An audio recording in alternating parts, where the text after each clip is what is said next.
بسم الله الرحمن الرحيم. waxaan intii igu horeysay ee mas'uuliyiinta kala duwanaa u tacsiyeysay dhammaan intii ay wax ku soo gaareen shaqaaqadii ka dhacday magaalada ganacsiga ee Boosaaso oo isugu jiray mas'uuliyiinta dawladda iyo waxgaradka kala duwan ee Puntland iyo dadka Soomaaliyeedba ee uga tacsiyeysay intay wax gaareen. waxaan aniguna maanta caawa rabaa inaan ku biiriyo in Ilaahay u naxariisto intii halka ku dhimatay, u boogadhayo intii ku dhaawacantay, uga tacsiyeeyo intii waxyeelada kala duwan ay ku soo gaareen iyo inta barakacday ee bulshadii magaalada Boosaaso. waxaan la qaybsanayaa xanuunka muddadii hadda shaqaaqadu socotay aan la qabay oo habeen iyo maalin ula soo jeeday sidii arrintan loo xakameyn lahaa. waxaan u rajaynayaa magaalada Boosaaso oo ah magaaladii la magac baxday Boosaasodii nabadda Boosaaso deeqa inay nabadeedii ahaato. waxaan ugu baaqayaa dhammaan waxgaradka kala duwan ee reer Puntland, gaar ahaan kuwa hadda ku sugan magaalada Boosaaso, inay ka shaqeeyaan nabadda, inay ka shaqeeyaan xasiloonida, inay ka shaqeeyaan in magaaladu ay ku soo noqoto sidii dabiiciga ahayd. sida horay ay dawladdu marar badan u cilaamisay, dawladdu dadkeeda dagaal kuma wado, diyaarna uma aha inay bulshadeeda dhexdiisa ay xabad ka rido. ciidanka dawladdu waxay u dhisan yihiin oo sharci ay ugu dhisan yihiin inay ilaaliso nabadda iyo ammaanka bulshada reer Puntland. waxaan halka uga baaqayaa dhammaan dawladda horena u amarnay in ciidan dawladeed xaaladda hadda Boosaaso ka jirta uusan xabad ka ridi karin, ku sugnaadaan goobahooda, qabsadaan shaqooyinkii sugidda nabadda ee caadiga ahayd ee hayn jireen ee booliisku hayn jiray.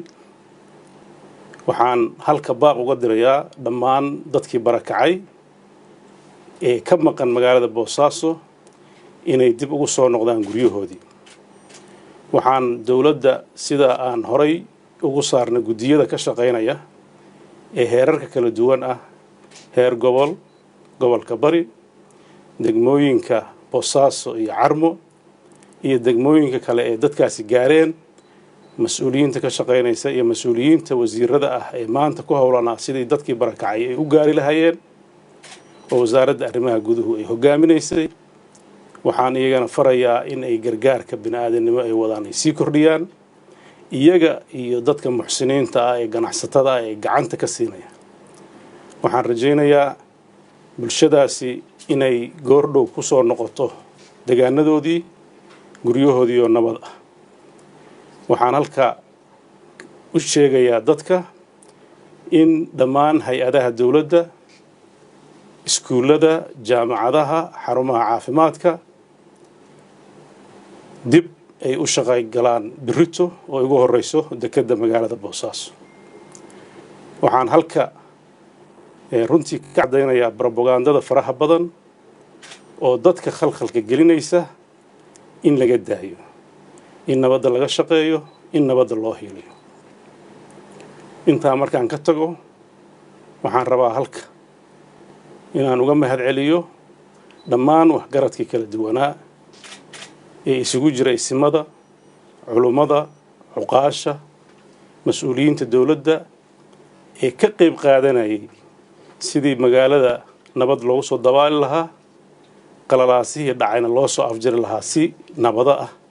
iyagana waa uga mahadcelinaya dadaalkii ay qabteen. waxaan kaloo u mahadcelinayaa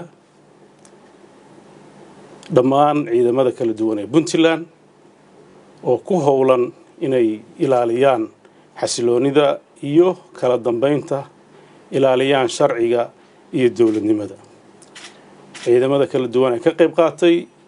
ee geesiyaasha ah sidii ay u sugu lahaayeen nabadda dalka waan u mahadcelinayaa. waxaan u mahadcelinayaa ciidamada BSF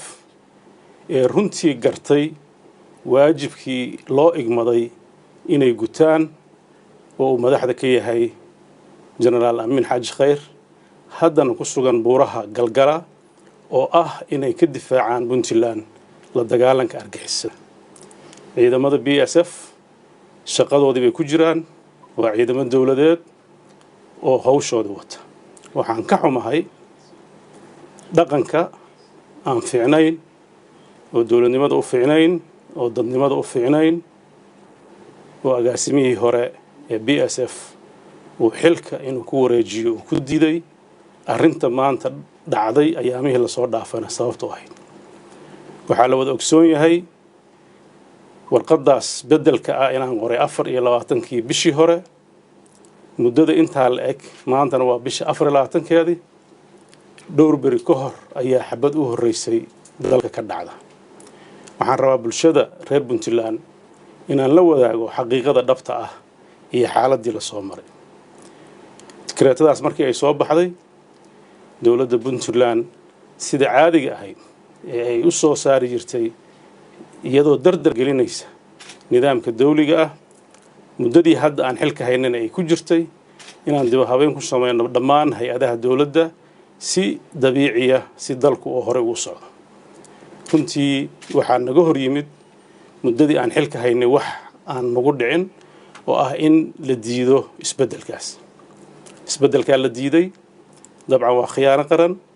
waa xadgudub dawladeed, laakiin waxaan xeerinaynay xaaladda iyo dalka meesha uu marayo. muddo dhowr iyo 20 beri ah ayaa dawladdu waxay ka dharsugaysa inay hawshaas dawladnimada ah ay fusho. waxay mar walba u taagnayd tala kasta oo suuragal ah oo aanan wax u dhimayn nidaamka iyo dastuurka iyo xeerarka aan dhigannay inay dawladda Puntland ay qaadato. nasiib darro dadaalkaasi ma uusan hirgelin, waxaana aad looga shaqeeyay inuusan hirgelin oo carqaladii ay ka timaado sababo aan hadda ku talinayn inay yihiin sababo sax ah ayna ahayn. arrintaas runtii waxaa ka dhashay in ciidamadii dawladda oo sugaya ammaanka ilaalinaya kala dambeynta in weerar lagu qaaday. weerarkaasna waxaa ka dhashay ciidamo in ay dagaal ka dhaco. runtii dagaalkaas kooban oo ciidamadii gadoodsanaa iyo ciidamadii dawladda dhex maray waxaan malaynaynay inuu intaa ku ekaanayo dhexdooda ah, laakiin waxaa nasiib darro dhacday in hoobiyaal magaaladii afarteeda koona loo qaybiyey oo dhimashada iyo dhaawaca iyo burburka faraha badan ee soo gaaray magaalada Boosaaso sababay, iyadoo aanan qiil loo haynin. maxaa yeelay ciidamadii hor fadhiyay oo xabadaynaya ma aha, aagii ma aha, sabab loogu rido magaalada oo nabad ah fasiraad bay u baahan tahay. waxaan rabaa inaan hadda ku fogaanin arrimahaas, maxaa yeelay dawladda waxaa ka go'an inay nabad qaadato wax kastoo dhacay. wixii dhacay waa dhaceen, sababahay u dhaceen anagu hadda ma rabno inaan dabagalno. wakhtigeeda iyo xaajadeeda wakhtigeeda laga qaybgalayaa, laakiin waxaan ugu baaqayaa waxgaradka reer Puntland inay u istaagaan dawladnimada iyo midnimada Puntland inay ilaaliyaan. waxaan u rajaynayaa isimada kala duwan, siyaasiyiinta dawladda ah iyo kuwa aan dawladda ahayn, madaxdii hore ee ka hadashay ee Puntland isaga dambeysay, madaxweyne Faroole iyo madaxweyne Cabdiwali Cali Gaas iyo ra'iisul wasaare Cumar Cabdirashiid, dadaalkooda iyo danqashadooda waan uga mahadcelinaynaa, waana rajaynaynaa kaalinta ay ku leeyihiin inay qaataan. Puntland waa dawlad ka mid ah dawladda federaalka. dadka deegaankan ay dhisteen 23 jirsatay, muddo fara badan soo dhismaysay, naf iyo maal fara badan soo galay, hanti dawladeed oo dadku wada leeyihiin ay soo gashay, iyo mid gaar ah oo shacabku leeyahay. waxaan qiraynaa ciidamada dawladdu ka mid ah xataa shacabku in ay gabeen. dawladdu waa shacabka. sababta ay u gadeenna waxa weeye dalkan in lagu difaaco, dadkiisa lagu difaaco, kala dambeyntiisa lagu difaaco. cadowga maanta ay lahayd Puntland oo jira waa cadowyo fara badan oo runtii si isku mid ah ay u difaacaysay oo ay har iyo habeen ciidamadaas ugu jiraan ilaalinta nabadda Puntland oo dhul aad u fara ballaaran ah oo badkiisu dhan yahay 212 oo kiiloomitir oo qiyaastii 3 meelood Soomaaliya in yar oo ka maqan gacanta Puntland maahan inta kale waxa jooga ciidamo Puntland leeyihiin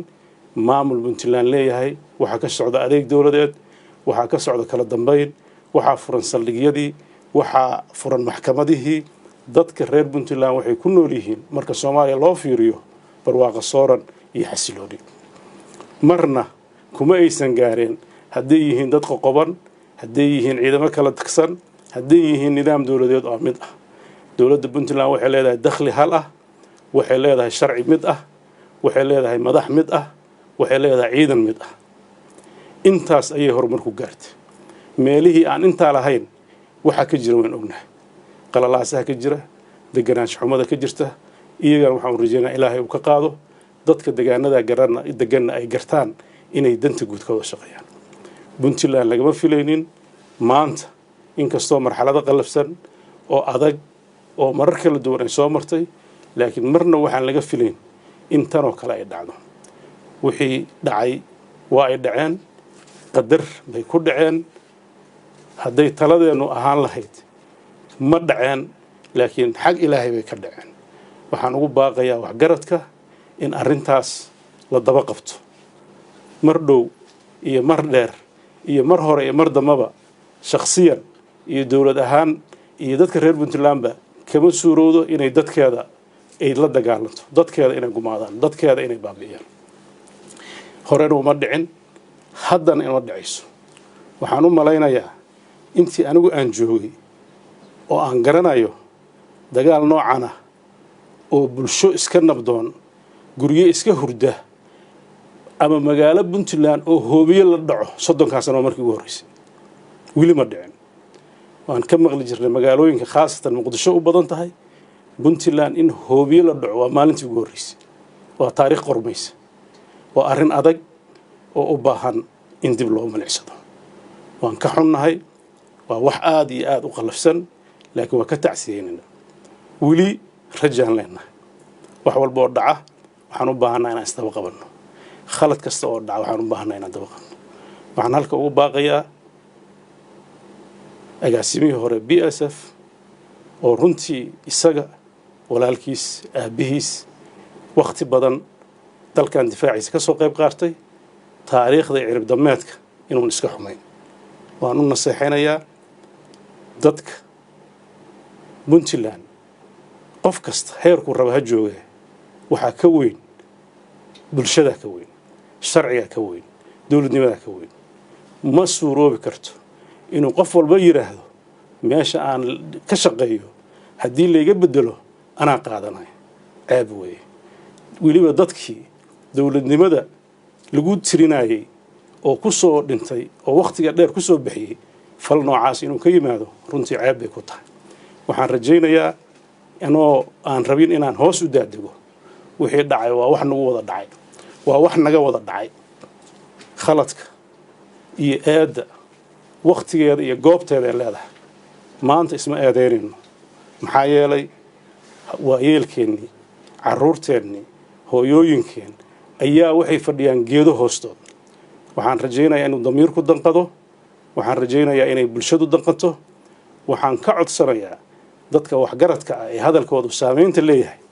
ee aan hadallada ee dhiilada ah mararka qaarkood ay ka soo yeerayaan inay ka waantoobaan cidna dan uguma jirto waxaan inay caddaynayaa mar labaad iyo mar saddexaadba dawladdu waa dawlad nabadeed nabad bay doonaysaa dhammaan ciidamada dawladda Puntland waxaan farayaa inay deegaanada Puntland nabad ay kula noolaadaan ay ka sahlaan waxa kaliya ay ka qaban karaan waa cadow meel kale uga yimid arrintan shaqaaqada ee dhexdeeda ka dhacday waxaan qabaa si kale in loo xalliyo waana loo xallin karaa halkana dawlad ahaan diyaar bay u hayeen wasiirada bil u fadhiya boosaaso shaqo xaruntooda iyo xafiisyadooda ay garow ahaayeen waxaan rajaynayaa in ganacsigii uu furmo waxbarashadii ay furanto dekadii ay furanto aeroboortka uu shaqeeyo waxaan u ballan qaadayaa ciidamada hadda gadoodsan ka amar qaadanaya agaasimihii hore waxaan u ballan qaadayaa cid weerarku ah ma jirto cid hadda xal askari ah rabta inay ku xalliso wixii jiray ma aha waxaan rajaynayaa xal nabadeed oo waxgarad aan dawladdu ahayn ee hormuud ka noqon doonaan in lagu dhammeeyo waan dareensannahay qoonsiga jira iyo arrimaha taagan laakiin waxaan rabnaa inaan bulshada meel kasta ay joogto gudaha iyo dibadda aan u cadayno inaan haddaan nahay dawladdu diyaar u nahay xal nabadeed oo nooc kasta ah oo ay keenaan inaan qaadan doono maxaa yeelay xalka maanta wuxuu taagan yahay markii dawladda keligeed ay xalinayso way dhaaftay waxaan u baahannahay isimada iyo waxgaradka iyo dadkii Puntland oo wada jira inay waxa jira xaliyaan cidda khaldan qabtaan hadday dawladdu khaldan tahay diyaar baan u nahay inaan qabsoonno haddii qof kale khaldan yahayna in la qabto maxaa yeelay sharciga aan hadda haysanno dadka reer Puntland ayaa dhigtay isimada oo dhan waxaan ugu baaqayaa in ay dib u milicsan khaladaad hore oo dhacay ama aragtiyo hore oo markaas aan u muuqanayn inay xalkii wax ka keenin yeenan ka daalin waan arkay kuwa ay oranaya marar badan baan maqno waxaan laga maqli waayay yaan la daalin waxaan qabaa in arrintaasi ay u tahay maslaxad annagoo dhan xisaabtankeeda waa dambe ayaan xisaabtami doonaa maanta waxaana la gudboon inaan bulshadeennii dib ugu soo celino deegaanadoodii inaan nabadda ka wada shaqayno inaan xasiloodada ka wada shaqayno in qof kasta oo reer Puntland kaalinta uu leeyahay u qaato waxaan aad iyo aad u rajaynayaa in ilaahay idankiis fariintayda ay gaarto cid walbana ay ku camal fasho xabadaha iyo qoryaha hala dhigo xasilooni ha lagu seexdo ciidamadu si xasilan ha u joogaan cadawga ku dhex dhuumaalaysanaya si wada jira dadku isaga wada qabtaan iyo dawladdu wada shaqaynaya waxaan rajaynayaa arrintaasi waa fariin cad oo runtii dadku ay xisaabin doonaan waxaan farayaa ciidamada dawladda xataa haddii lagu xadgudbo inaan xabad ridin amarkaas ayaan ka siinayaa inta u hoggaansan amarkayga oo dawladda ah weeye inta hadda diidan oo diiday amarkii sharciga ahaa ee dadkan uu lahaa iyagana waxaan rajaynaynaa dadka arki doona waxa ay sameeyaan maxaa yeelay haddaan amarkayga ay qaadan lahaayeen waxa dhacay ma dhaceen marka waxaan rajaynayaa iyaguna inuu caqliga taliyo maskaxdu taliso talada la ogolaado waayeelka la dhagaysto waxa la soo gudbinayo wax lagu dhiso talada dawladdu iyo aragtida ay leedahay waa mid dastuurku qoran waa mid sharciga ah hantida dawladda Puntland baa leh sharciga dawladda Puntland baa leh qof kasta oo xil dawladda Puntland u hayo dadka Puntland buu u shaqeynaya markii xilkaas uu ka dhamaado ama iskiis uga tago ama laga qaadana dadka Puntland buu ka mid yahay waxa la rabaa nabadeeda inuu ka shaqeeyo waxa hadda ka qayb qaadanaya wasiirro hore xildhibaano hore madax hore oo wili iyagoon xil rasmi ahayn gudanaya inay nabadgelyada iyo ammaanka iyo horumarka qayb qaataan inay xalka u istaagaan waxaan ku rajo weynahay inta hadda joogta magaalada Boosaaso ee ku howlan iyo inta maalmaha soo socota ku tagi doonta hadii la yiraahdo iyo dhammaan dawladaba iyagoo gacmaha iswada haysta inay arrintaas ka gudbaan ma rajaynayo inay nagu reebto ma hadho ma rabo in dib loo milicsado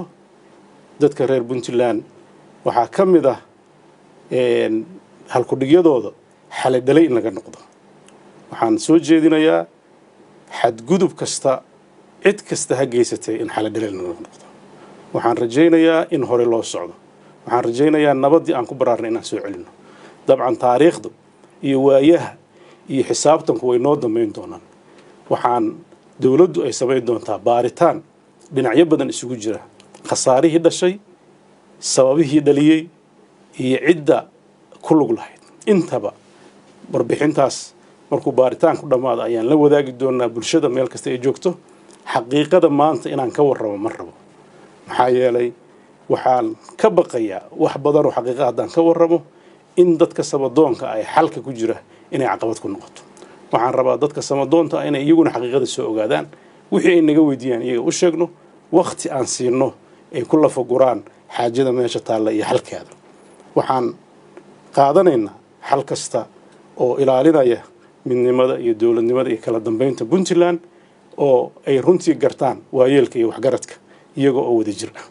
waxaan insha Allah u rajaynayaa bulshada reer Puntland iyo tan Soomaaliyeed meel kasta ay joogtaba deganaansho xasilooni nabad horumar iyo in Ilaahay uu ka gudbiyo masaa'ibka faraha badan ee jira waxaad ogtiin dalkeena marxalada adag buu marayaa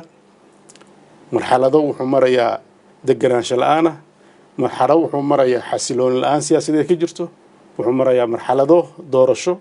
wuxuu marayaa marxalado abaareed oo runtii Ilaahay aan uga baryayno inuu ka qaado dadka wuxuu marayaa marxalado kala duwan oo dhaqaale oo adag intaasba waxaan u baahanahay inaan uga gudubno annagoo wada jirna annagoo midaysan annagoo ilaalinayna wixii aan ku caanamaalnay ee kala dambeynta ah iyo Puntland jiritaankeeda cid kasta oo caadifad ka duwan Puntland inay sarreyso Puntland inuu sharci ka taliyo Puntland inay dowladnimada ka taliso waxaan ugu baaqayaa inay ka waantoobaan inta cadawga qarsoon ah iyo cadawga maqan ah waxaan rajaynayaa dadka Puntland inay isaga filnaadaan inay ilaashadaan nimcada ay haystaan dad badan baa ogolayn dad badan baa aan diidan waxaan halka iyagana baaq u dirayaa dhalinyarada ka shaqeysa media iyo dhalinyarada ka shaqeysa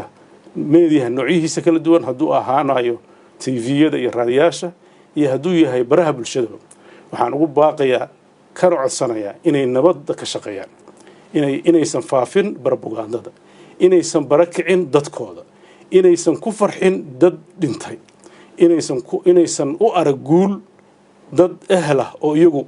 gacantooda dib isugu geystay waxaan ugu baaqayaa in loo jeediyo jihaynta dadka in wanaaga iyo nabadda lagu aadiyo laga yareeyo cawaadifta laga yareeyo waxyaabaha keeni kara xanafta maxaa yeelay arrinta tani waa arrin ka dhalatay magaaladeeni muhiimka u ahayd halbowlaha u ahayd ganacsiga dhuuntii Puntland way nin walba way gaaraysaa dhibaatada waxaan ugu baaqayaa bulshada kala duwan kuwa dibadda jiray kuwa dalka joogaba inay mar qura u istaagaan nabadda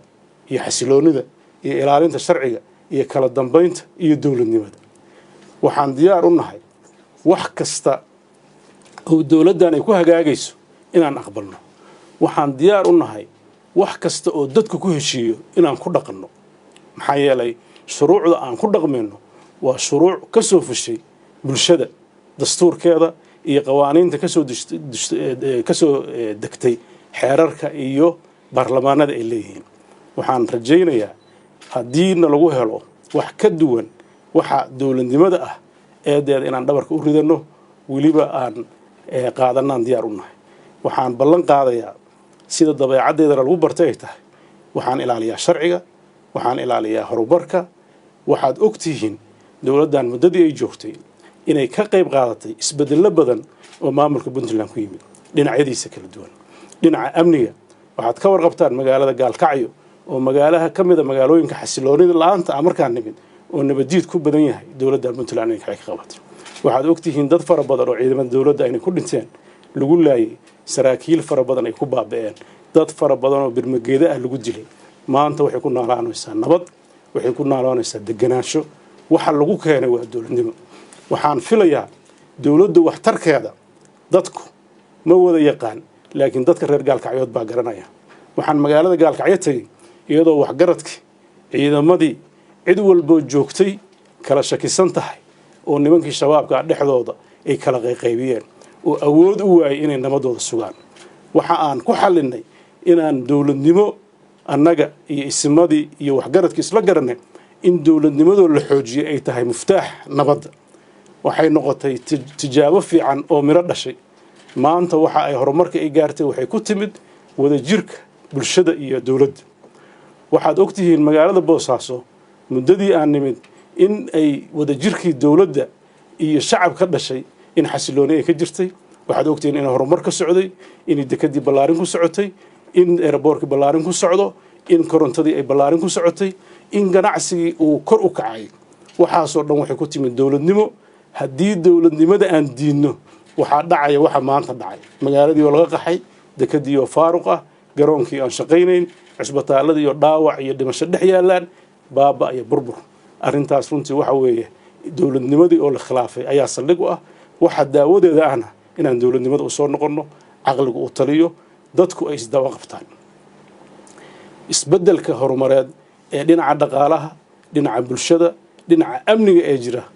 kuma aanan keenin wax kale waxaan ku keennay waa dowladnimo iyo annagoo u hoggaansan inaan bulshadeena u shaqayno daacad u ah dan kale ka lahayn cid gaara duulaan ku ahayn dad mid sokeeya iyo mid shisheeyaba aanan ugu turayn waxyeelana aan ugu wadnin waxaan ilaalinay in nidaamka dowladnimada la ilaaliyo waxaan ilaalinay in si sax loo shaqeeyo dabcan dowladda waxa ka hor imaanaya caqabado waana shay dabiici adduunka oo dhan waa ka yimaadaan dalalka ugu waaweyn oo degan ayaa dhibaatooyin noocan oo kale ka dhacay iska horimaaya dhacaya cid sharciga diidan meelo badan bay ka dhacdaa laakiin inta badan waxa lagu yaqaanaa dad xaq jir ah iyo dad dowladnimada diidan laakiin dadkii dowladda lagama filayn dadkii ciidanka dowladda dadkii dowladnimadu tababartay iyo dad shacab ahaa oo runtii qaybo kala duwan ka tirsanaa in man habaabin darteed iyo caadifad darteed inay dadkooda u baabi'iyaan wax dhici jira ma waxaan rajaynayaa arrintaas bini aadan waa khaldaba ilaahay baa macsuum ah wixii khalad dhacayaan lagu sii adkaysan raganimo maaha inaad ku adkaysatid khaladaad dowladnimona maaha inaan niraahno wax walba ciidan baan ku xallinaynaa waxaan aqbalaynaa xalka nabadda ayaa wax walba nagala weyn horumarka ayaa nagala weyn dowladdan waxay ku sifaysnayd tayaynay tiigsi cid walbaa garanaysa wax aan ka shaqaynayn dad colaadeed maan nahayn dad ka dhiba maanan nahayn dowladdan waa la yaqaan dowlado kala duwan baa soo maray dowlad walbana taariikh bay lahayd dowladdan dowlad horumar ka shaqaynaysa horumar siyaasadeed doorashooyinkii qof iyo codobaa socday isbedello dhaqaalaa socday kuwa maamul baa socday kuwa amni baa socday ciidamada isbedelkoodu qayb ka mid ah ayay waxaan ku faraxsanahay ciidamadii dhabtaha ee BSF inay maanta hawshoodu hayaan waan uga mahadcelinayaa abaalmarin gaar ah iyo dalacaad aan hadda halka sheegi doonin way heli doonaan waxaad ogtihiin taliyihii guud ee BSF ku-xigeenadiisii saraakiishii hogaaminaysay kulli maanta dowladday ka tirsan yihiin galgalayna dul fadhiyaan iyagoo ka difaacaya ee cadowga inta diiday oo ay la kharaaraatay iyagana waxaan rajaynaynaa inaan dhegaysano doodooda waxaan rabnaa wixii dhacay inaanan dib ugu noqon waxaan rabnaa bulshada inaan u caddayno inaan nabad doonino waxaan ugu baaqayaa mar kale ku celcelinayaa dadka reer Puntland oo dhan waa inay u istaagaan nabaddan waxaan uga mahadcelinayaa isimada meelaha fogfog ka yimid oo mudug iyo sanaag iyo sool iyo caynba ka wada yimid oo u gurmanaya in magaaladaas ammaan noqoto inta halka aan ku arkay inta boosaaso joogta inta ku soo socota waxgaradka oo dhan waxaan leeyahay hawshiina gud isimada jooga oo u horeeyo boqor burhaan boqor muuse waxaan rajaynayaa inuu nabadda sida dhaqanku ah laguna yaqaanay inuu nabadda u hiiliyo waxaan rajaynayaa isimadii runtii halkaa jooga oo boqor burhaan u weyn yahay inay nabadda ka shaqeeyaan waxaan ka codsanayaa boqor burhaan waa boqorkaygii waa boqorkii Puntland waa boqorkii Soomaaliyeed inuu nabadda u hiiliyo haddii shalay bayaan soo baxay dadka qaybtiis iyo dowladduba ay u aragtay inay khaldanayd macnaheedu maaha in nabaddii inuu ka shaqaynin waxaan ugu baaqayaa inuu nabadda ka shaqeeyo waxaan diyaar u nahay inaan la shaqayno waxaan diyaar u nahay inaan si dhow wada shaqayno dabcan bayaankaa hore dowladdu uma aysan arag waddadii saxda ahayd laakiin uma aragna inuu khalad ahaa waxaan u aragnaa aragti markaas la toosnaatay dhici karto inay tan arkayeen laakiin u baahnayd in sharaxaad iyo in laysla fariisto ku habbooneyd waxaan rajaynayaa wixii ay arkayeen oo annaga aan noo muuqanayn inaan hadda diyaar u nahay inaan aragno hadday arkayaan waxa aan markaa arkayna wax ka duwan in lala arko iyaga iyo inta kaleetaba oo xalka la wada qaato waxaan halka uga baaqayaa dhammaan boqorka beeldaajayaasha ugaasyada salaadiinta waxgaradka dowladda culummada cuqaasha aqoon-yahanka siyaasiyiinta ururada iyo cid walba oo sama jecel inay samaha ka shaqayso nabadda ka shaqayso horumar ka shaqayso waxaan rajaynayaa dadku inay dib u noqdaan dadku guryahooda ku noqdaan taasaan ku baaqayaa waxaan diyaar u ahay xal kasta oo nabadda Puntland iyo kan Soomaaliya ka shaqeynaya khaladaad ka dhacay ma rabo inaan ku noqnoqdo hadalku inuu ila tago ma rabo message-kay ugu muhiimsan waxa weeye magaalada Boosaaso laga bilaabo biri dhammaan hay'adaha dawladdu inay shaqadooda si dabiici u furaan iskuuladii la furo jaamacadihii la furo dhammaan dadku ay ku soo wada noqdaan goobahooda shaqada dadkuna guryahooda ku soo noqdaan dawladduna iyo guddigii loo xirsaaday dadka barakacay sidii ay u soo celin lahayd shaqadooda gutaan waxaan rajaynayaa guul waxaan Puntland u rajaynayaa deganaanshiyo xasilooni waxaan u rajaynayaa dhacdadan hadda dhacday inay wax ka bartaan oo horumar aan la tilmaami karin ay ku sii gaaraan waxa soo maray dhacdooyin badan Puntland baraaray ka qaaday waxbay ka barteen dib dama uga noqdaan tanna tiyo kale weey waxaan rajaynayaa wanaageedan ka fiirnayna dhinaca xumaanta wixii tagay waa tageen xal dhalebaan ka noqonaynaa caanadaatay dabadeeda la qabtaa hore baan u soconaynaa dalka horumarkiisa aan ka wada shaqeyno annagoo gacmaha is wada haysanna annagoo isku wada caloolfiyow annagoona waxba go'anayn dib wax u eegayn dib wax u milicsanayn intaas ayaan rabaa inaan hadalkayga ku soo gabagabeeyo aad baan u mahadsantihiin dhageysiga bulshada kala duwan ee i dhageysanaysay insha Allah guul iyo gobonnimo noo rajaynayaa wassalaamu calaykum